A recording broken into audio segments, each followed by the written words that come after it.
What's up, family? Welcome back to the channel for another conversation. And of course, so glad to have you here with me today. I am still a little bit under the weather, so I do want to keep this one somewhat brief so that I can preserve my energy. I feel a lot better than I did yesterday, but I still want to preserve my energy because my friend Chris Mallard is coming on with me this evening for Bible study with an ex pastor. So, man, I want to be fully alert and ready. And so, you know, we're going to keep this one a little brief. And so, of course, if you haven't already, make sure to like the video, subscribe to the channel, hit the alert notification bell, and consider supporting, joining, or connecting with this community channel or content in any way that makes sense for you. And you're going to get some really good reasons in today's video. But then, of course, also share this video. Make sure that somebody else gets this type of video in their life so that we can all be working towards that more progressive worldview, right? Right now, we have the ability to impact all across the globe. So let's do so with all the intention that we can muster, right? And then, of course, check out our merch. We have some really dope merch. And like, uh, so, checking out our merch is one of the easiest ways that you can support the mission of building community beyond superstition while also giving yourself something to support and spreading our values at the same time. So, I mean, it's a triple whammy, man. And then, of course, our books. Like right now, all of my books on Amazon are absolutely free, the Kindle versions, every single one of them. Absolutely free. And hey, if you don't have a Kindle, guess what? You can still access it from your mobile device, from your laptop, from your PC or your tablet or whatever else you may have. I think you can even access it on the Fire Stick. But either way, they are absolutely free. And as of now, Christ Held Up is number one across three categories. One was, man, I'm going to mess these up, but one was religious studies, comparative religions. The other one was eschatology. And the other one was theology, I believe. So, number one in three categories, and that is absolutely because of your support and the things that you bring to the table. Again, we've been talking about in our Sunday sessions, it just keeps coming up, wax on, wax off. Big doors often swing on small hinges. So you'd be surprised how even some of the small things you can do, because people often devalue their support. They think, oh, because I'm not giving hundreds of dollars, I'm not making a difference. And man, we live in a totally different world today. And so many of the small things that you do have huge impact. And I want to thank you for all of that. So I think I've said everything. Also, Bridge City Weekends Raleigh is coming up. Registration is open now. It's absolutely free. You can find more information in the description. All right, so let's jump into this conversation. Um, what I want to talk about, especially considering uh, in the face of rising authoritarianism, fascism, and the resurgence of Christian, I think people are using the words Christian nationalism, but I think it's pretty clear that the goal here, at least under the current U.S. administration, is Christian imperialism. It feels like we're going backwards very fast. Um, and at this moment, I, it's the reason why I took this stand and why I started becoming more public and why I've become very much not only an advocate in this scene, but also an activist, is because I am convinced that atheism and secular humanism can emerge as beacons of hope for equitable process, even in the face of all of this. And of course, what we know is that the philosophies of humanism advocate for reason, ethics, and human well being, providing a foundation for a more just and inclusive society. And so I want to kind of highlight just a few things, and some of this stuff should be no brainers, right? But I do want to talk through it so that we have somewhat of an understanding. And again, I'm gonna try to keep this brief. And so I'm going to stick very closely to my notes. I'm going to try not to rabbit trail as much. But I did put a decent amount of thought into these, so I think we'll be able to hit everything without my rabbit trails too much. But I want us to, or at least I see atheism and secular humanism as solid foundations for equity. Atheism, just the absence of belief in deities, and secular humanism, a life stance of emphasizing human values without reliance on the supernatural. Both champion rational thought and ethical behavior. They promote a worldview where moral decisions are based on reason and empathy, rather than religious or dogmatic doctrines. This approach fosters a society where policies are crafted through critical thinking and evidence, ensuring that all individuals are treated with dignity and support. And I want you to notice, yes, I do understand that atheism is not a philosophy, but I still unashamedly, unapologetically identify atheism as just as necessary as secular humanism. Now, yes, I do understand that it is possible for some people to be secular humanists and not necessarily be atheists. It's an interesting place to be, but it absolutely is possible. But I think our best road ahead, and obviously there's some bias there, and this isn't me making some divine, or legal command, but I think we need that that collaboration of atheism and secular humanism, in the sense that it is theism and supernatural belief that undergirds so much misinformation, misunderstanding, and mistreatment. um and so, that's my concern, is that if we're going to call it out, let's get all the way to the root. And I think, by far and large, I think people like to kind of just say that, well, belief in deities is not problematic. Well, I hope that you've seen that, at least over the past year and a month or so, on my channel, that I've done a lot of demonstration that, no, yes, the belief in deities, by itself, especially if you believe in deities who have better insight into your life and better control in your life and better desires for your life, then the belief in deities immediately dehumanizes you as an individual. And in many cases, is going to restrict your capacity to engage in the world around you, in a way that actually sees humans as valuable. Because if you don't see yourself as valuable, you know. So, but then there's also, fascism thrives on authoritarian control, suppression of dissent, and the intertwining of state and religious power. And right now, atheists and secular humanists, to me, are in the best position to be a solid opposition to fascism and Christian imperialism. Historically, fascist movements have often portrayed themselves as defenders of Christianity, positioning themselves against atheists and secular humanists. This conflation of religious ideity with political ideology undermines democratic principles and human rights, which again is one of the reasons why I have not been as shocked by some of the recent happenings as others, because again, I was very much a part of this world, and I know how easy it is to conflate Christianity with this idea of global imperialism. That is the goal. I mean, that's what's made clear in the New Testament, is to go out and colonize everybody else, to go out. We call it the Great Commission, to go out and force everybody else into subjection. You know, that's the goal. That's the desire of nearly every Christian, especially in mainstream Christianity, is for Jesus to come, for the Messiah to come and rule the whole world, typically with an iron fist. Their desire is that this global emperor will return to the earth and get rid of all of the bad people, so that it will be heaven for them, you know? So I'm not sure how people are not seeing that. No, like, if there was, like, how many more times in history do we have to see religious belief and religious populations leading credence to this type of behavior? You know? So, secular humanism, with its emphasis on individual rights and freedoms, stands in stark contrast to such authoritarianism. By advocating for a separation between church and state, secular humanism ensures that governance is based on rational discourse and empirical evidence rather than religious dogma. This separation is crucial in preventing the rise of Christian imperialism, where religious authority seeks to dominate political and social spheres. Now, also, secular humanism has a role in promoting equitable progress. Our commitment to human rights, equality, and social justice provides a robust framework for addressing societal challenges.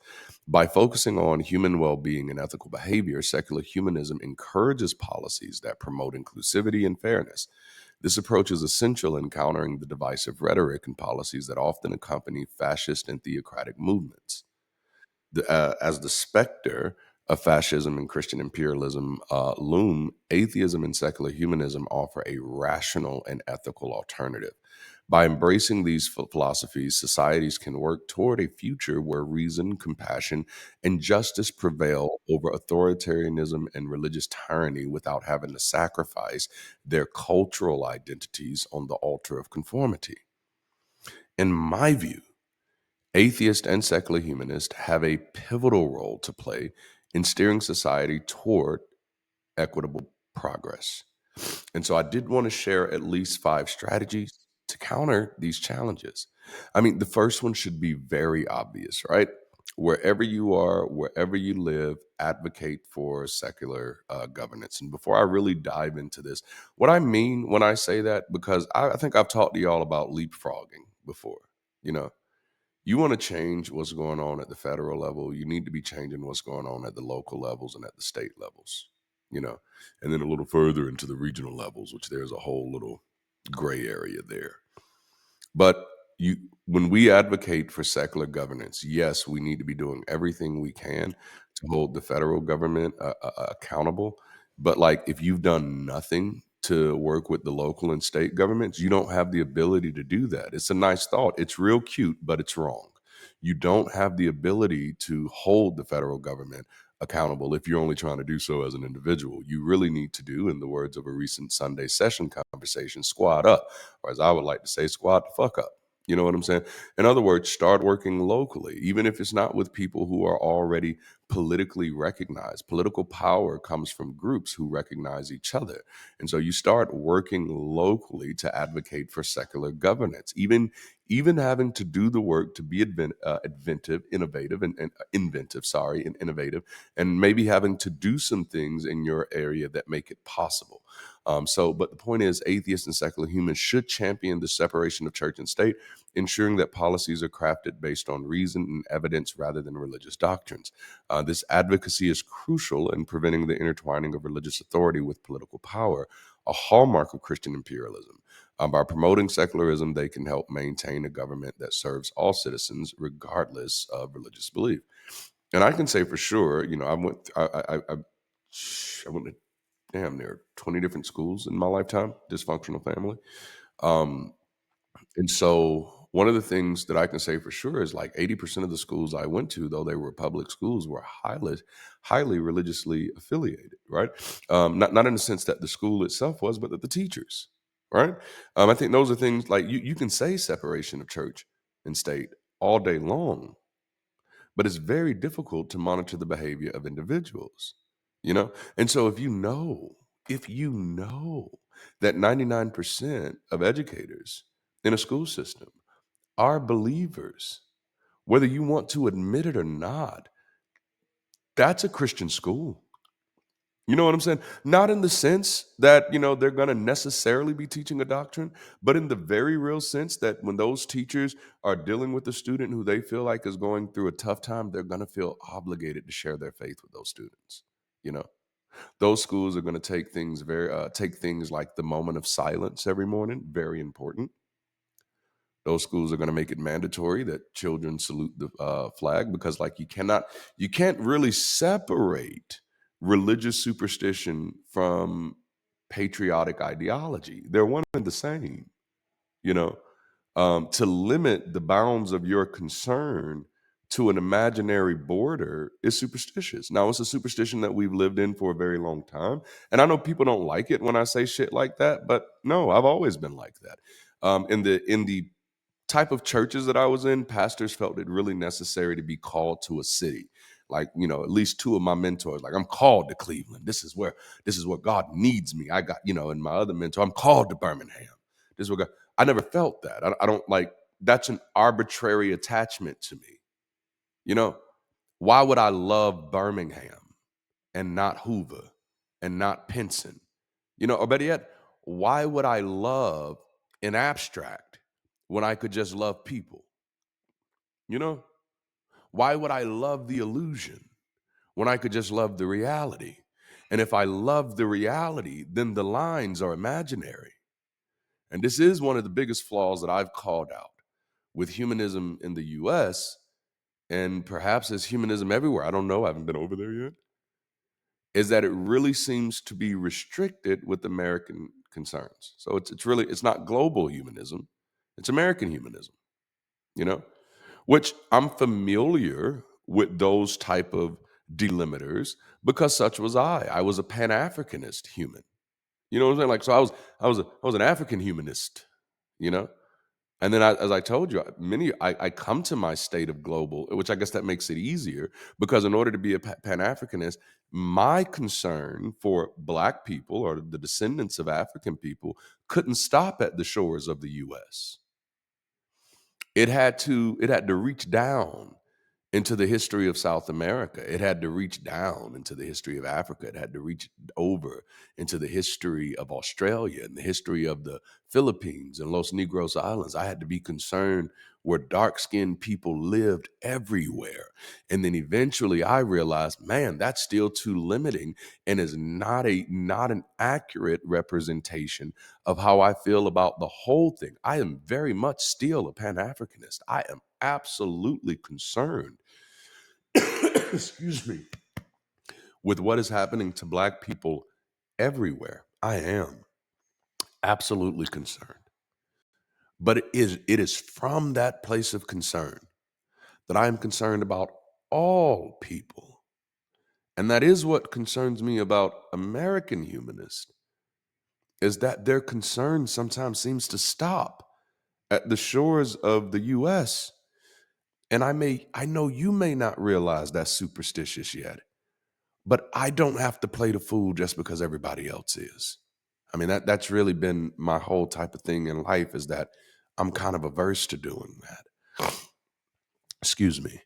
And so, no, we need to be advocating for secular governance. I don't know how, so I said I wasn't going to do any rabbit trails, but we need to be advocating for secular governance, starting where we are, so that we can start building local infrastructure, state infrastructure, regional infrastructure, national infrastructure, and then global infrastructure. You know what I'm saying? All right. So the next one, which kind of goes in with the same thing, but that's engage in political activism. You know, and I believe it or not, sharing memes is not really political activism. You know, it's not. It's not. So let's get serious and like get actively involved. Active participation in the political process is essential. Atheists and secular humanists should support candidates who uphold secular values and oppose theocratic policies. By organizing and mobilizing communities, they can influence legislation that protects individual rights and freedoms, countering the rise of authoritarian regimes that often exploit religious sentiments to consolidate power. And again, this amazes me that the atheist community, which doesn't see itself as separate from the secular community, at least as far as I know. Now I could be wrong here, but doesn't seem to realize that not organizing and mobilizing communities is a losing fucking strategy. You know what I'm saying? Like, which to me is to ignore history, is to ignore sociology, is to ignore the rise and falls of civilizations or what may have you. Communities are the basic building blocks of social change, for better or for worse. And so if we're not intentionally investing in communities that are more widespread than just our brands, then I'm afraid we're not even trying to do something that makes an impact. Like perhaps maybe we're just trying to make a name for ourselves. I hope that isn't the case, but I wouldn't be me if I didn't have these type of conversations. The third thing we can do is to promote education and critical thinking, which we're actually doing a fairly good job at. Unfortunately, much of it is just becoming preaching to the choir. You know, it's a bunch of circle jerks. I've said that before. Don't be mad. Education is a powerful tool against ignorance and manipulation. Okay? Education is a powerful tool, not humiliation, not provocation. Education. I think many of us still lean into these superstitious ideologies of needing to villainize other people. And the only problem with that is when you villainize other people, you typically dehumanize them, giving up all hope that they could ever change. And I don't know, is a form my particular brand of humanism is a form of humanism that seeks not to dehumanize anyone, and one that really, hopes and thinks that with the right information, the right structures, that people can be better. Because that's what evolution is, in a sense. We can be better, we can be worse. But the more intentional we are, the better we can be. A lot of things, I don't want to say a lot, but some of the things that I see us doing, they're just not helpful. And so secular humanists should advocate for a curricula that emphasizes critical thinking, scientific inquiry, and the history of religious and political movements. By fostering an informed populace, they can reduce susceptibility to extremist ideologies and promote a more rational and equitable society. And let me tell you something here. Even when you don't have the power and the bandwidth to make these changes in public education school, and let's be honest, many of us, because of our lack of organization, will not have that ability to do so. You won't have the ability to go in there and change those curriculums overnight. And if you do, you should. But in the absence of having that ability, what can you do? This is, again, the importance of communities. You can start sponsoring after school programs. You can start sponsoring weekend events that are educational, that are science based, that are technology based, that are STEAM based. There are so many opportunities, but you're going to need community. Which brings us to our fourth one, which is build inclusive communities. Hello, I've been saying this for a while now, right? I'm not going to stop saying it because it's kind of my jam. It's the thing that we should be doing. It's why I do this content. You know, I could I literally could just lean into the most popular forms of content, right? And the most popular forms of content for my channel is stuff like why atheism is spreading and why Christianity is falling. People love that shit, right? But at the end of the day, I can talk about it all day. But I purposefully, intentionally, even sometimes at the risk of losing views, make sure that at least once or twice a week and through all of my videos that I'm mentioning something about community, because that's the goal. You know, creating inclusive secular communities provides support and solidarity for individuals marginalized by religious extremism. These communities can serve as safe havens, offering resources and a sense of belonging to those affected by the rise of fascism and Christian imperialism. By uniting individuals around shared humanistic values, we can collectively work towards social justice and equality, starting in our local communities, but then connected with all of those other communities that we're building.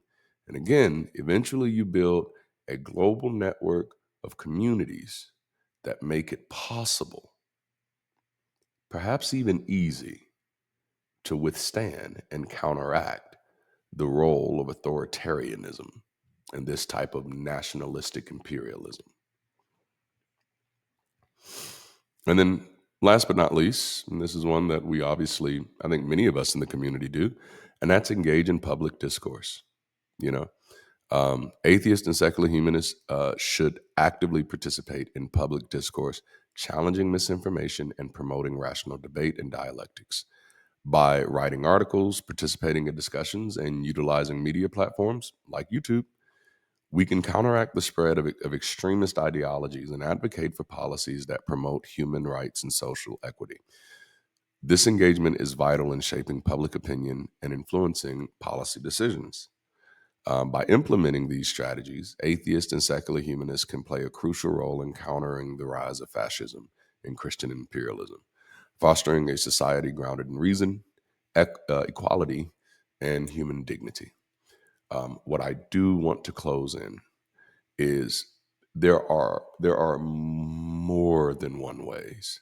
There are many ways to change a society, disrupt a society, move a society. One of the biggest misconceptions I see in this country is we have been hoodwinked, bamboozled into thinking that change can only happen from the top down. That, my friends, is an illusion. And it is an illusion that is promoted and supported by those at the top. The most sustainable types of change in this world do not come from the top down, nor do they come from the bottom up. They come from the middle out, which means you just get started where you are. And don't expect miracles. Embrace the work. Embrace that it may take 3, 5 years to make a difference. But are you a part of this because you want it to be easy? Or are you a part of this because you actually want to make a difference? I am concerned about tomorrow, but I'm also concerned about the tomorrow after that and the tomorrow after that. I'm concerned about 10 years from now, 20 years from now, 30 years from now, 40 years from now. So even when things don't work the way that I want them to, within the first few months, within the first few years, I'm in this for the long game. My biggest advice is it's time for us to shift from being reactionary to revolutionary. And I don't mean that in any sense of violence. I don't. I believe, that we live in an age where we can achieve revolutions without violence. It has been done in places before, but it doesn't come from just making speeches. It doesn't come from just rallying people around you to vote for you. It comes when we get intentional about making a difference every day in every way. That feels like a song. It comes when we get committed to building community, not just one here or there, not just isolated and siloed off, but communities that are intentionally connected, communities that are intentionally growing, and communities that are intentionally reaching across the globe. I have audacious ideas about the world to come, but I think that is our responsibility. Excuse me. That is our responsibility to be concerned about all of the tomorrows that humanity will inhabit. So I hope I've said something today that gave you something to chew on. As I said, I was going to keep this one as short as possible, and I think this is about as short as I can get it. And as you can see, I'm starting to kind of mess with myself a little bit, so I want to get off before I start coughing all over the place. And then I'm going to try to get some rest today. I do have a few meetings at work. A few of them I'm going to try to get out of so I can just lay down and be fully rested up before this evening. But yes, so I do look forward to seeing you back tonight. Bible study with the next pastor. I'm having my friend Chris on with me, man. And like, Oh man, it's just gonna be good. I think I don't need man. It's gonna be good. So y'all be here for that. Also, BridgeCity Weekends Raleigh. We love to see you there. If you haven't registered already, what the fuck are you waiting on? This event is going to be number one. I think for many of the people who are a part of it, it's going to be healing. Right? You're going to feel that sense of community that you've been missing out of. You're also going to feel that strength of an individual. You're also going to feel like, finally, I'm not fucking left out. It is going to be amazing. But not only that, it's going to be a catalyst for community growth. That's just me talking, but I think so. All right, so that's all I have. If you haven't already, make sure to like the video, subscribe to the channel, hit that alert notification bell, and consider joining, supporting, or connecting with this community channel or content in any way that makes sense for you. And then, of course, share this video. We need more conversations getting out like this, you know? And then, of course, we have merch, man. And our merch is dope. Merch is selling like hotcakes. Think responsibly, keep rising. I've got to add another one. We came up with one Sunday where I'm not going to tell you. No, I'll tell you. The front was going to be fight forward and not a step back on the back. So I was like, ooh, that's dope. So I got to make it. Honestly, being sick has really kind of knocked me off my roster a little bit. My roster doesn't matter.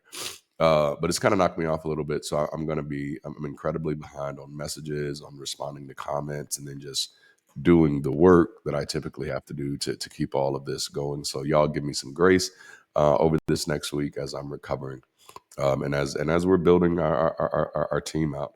So all right, if you haven't already, oh no, I think I've already said that part. All right, so yeah, I've done everything I'm supposed to do. We're at the 31 minute mark. I love y'all, man. Until next time, keep rising, stay progressive, and stay a lot more beautiful than I feel right now. I'll holla.